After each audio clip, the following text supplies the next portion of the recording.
Janie, the Mindfulness Coach here, giving you a sneak peek into my self-care toolbox. Peppermint is my go-to essential oil because of its versatility. It's great for head-related issues, stomach and or congestion. Plus, I love the way it smells. It helps me to remember to chillax.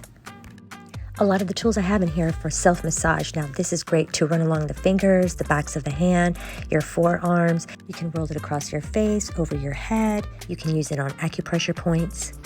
I typically have some sort of sound maker with me, something that I can play music with or just have fun with. It's super awesome. Playing music has proven to light up both brain hemispheres, so I'm syncing up my brain while playing.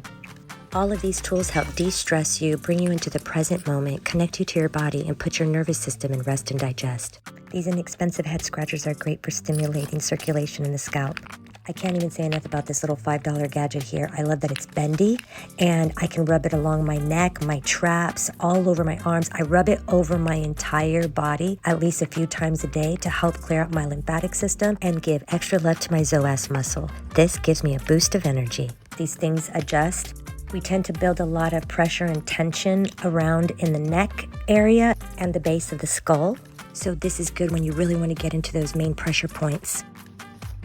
I run this along my legs and arms to help break up the fascia. Y'all probably seen those before. That was maybe only 20 bucks. Now this is a cheaper version of that, but you could get that at Five Below. I think that was like maybe $3. Our eyes are constantly being overworked, so just put a little mask over your eyes for a couple of minutes a day and just be still and breathe. You can include intentional breath work when you use any of these. Here's a fun ball that I like to use to do some hand-eye coordination exercises, as well as some hand massage. You can also step on it and roll your foot on it if you wanted to. I also like that it's playful and it's my favorite color, so it makes me happy. If you're ever feeling a little stressed or maybe creatively stifled, walk around while you play with a slinky. They're so much fun, and it's also a reminder to stay flexible and lighthearted. Peace be in you, my friends. Like and follow Janie the Mindfulness Coach for more mindfulness tips and tools.